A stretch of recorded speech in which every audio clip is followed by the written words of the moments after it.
আজকে আমি পুঁই শাকের পাতলা ঝোল রান্না করব। তার জন্য আমি পুঁটি মাছগুলো পরিষ্কার করে ধুয়ে নিয়েছি। তার মাঝে হলুদ মাখিয়ে লবণ মাখিয়ে আমি এটাকে ভেজে নিচ্ছি। কড়া করে মাছ ভেজে নিলে তরকারিটা আমার কাছে ভালো লাগে। অনেকে না ভেজেও রান্না করেন। যে যেভাবে পছন্দ করেন আপনারা সেভাবেই রান্না করতে পারেন। এগুলো কথা বলতে বলতে এগুলো ভাজা শেষ হয়ে গেল। সবগুলো আমি উঠিয়ে নিব। তারপর আমি একটি কড়াই বসিয়ে দিব চুলার উপরে। কড়াইতে আমি একটু তেল পরিমাণ মতন তেল দিয়ে দিব। তেলটা একটু গরম হতে হতে আমি পেঁয়াজটি কেটে নিয়েছি। তারপর এর মাঝে আমি পেঁয়াজগুলো সব ছেড়ে দিব।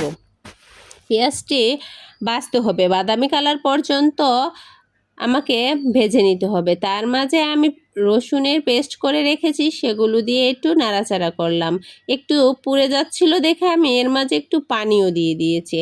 তারপর এর মাঝে সকল ধরনের মশলা যেমন হলুদ, মরিচ, লবণ, ধনিয়া গুঁড়া সব এক এক করে এর মাঝে দিয়ে দিচ্ছি।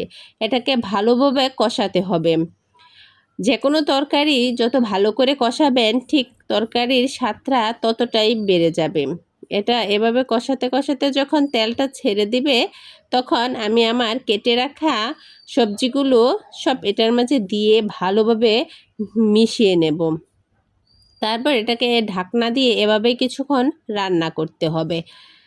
মাঝে মাঝে ঢাকনা খুলে এটাকে নাড়তে হবে, উল্টে পাল্টে মিশিয়ে দিতে হবে। তারপর এটাকে আবারও ঢাকনা দিয়ে আরও কিছুক্ষণ রান্না করতে হবে। তারপর যখন এ পর্যায়ে চলে আসবে এর মাঝে পরিমাণ মতো পানি দিয়ে দিতে হবে। যেহেতু আমি পুঁই শাকের পাতলা ঝোল রান্না করছি সেজন্য পানির পরিমাণটা একটু বাড়িয়ে দিয়েছি। পানিটা যখন এভাবে ফুটে আসবে ঠিক ওই পর্যায়ে আমরা মাছগুলো দিয়ে দেব। মাছগুলো দিয়ে আরও 2-3 মিনিট আমি এভাবে জাল করব, যাতে মাছের ফ্লেভারটা তরকারির ঝোলের সাথে মিশে যায়। ঠিক এ পর্যায়ে যখন চলে আসবে রান্নাটা প্রায় শেষের দিকে চলে আসবে। এখন আমার রান্নাটা প্রায় শেষ হয়ে গেছে। এটা এখন পরিবেশের জন্য উপযোগী হয়ে গেছে।